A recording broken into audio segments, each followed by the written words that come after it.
first two things, writing skills and visual skills. Those are the two things, because they're going to be intertwined and linked. And people who can write well are going to do well.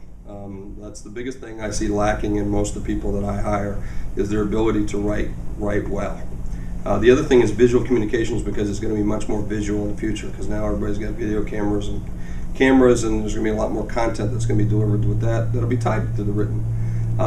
And acquiring some technical knowledge is good, but remember, I'll give you an example. I had worked with a company years ago. The chief technology officer came to me and said, I've written some of the greatest software in the world.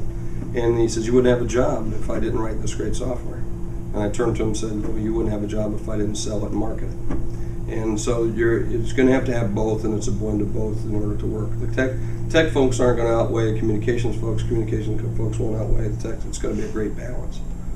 From my perspective, there's a lot of talk about joining a conversation. It's almost become cliche.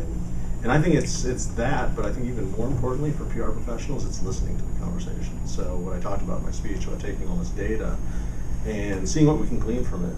Oftentimes when I talk to my clients, and it can be an online marketer, it can be a product marketer, or somebody in PR, oftentimes they come with some baggage to the conversation. They have their own preconceived notions as to how the conversation actually is being framed, what terms people use, but when you look at actual data, oftentimes you see a delta, a difference between how people are actually talking and what you believe them to say.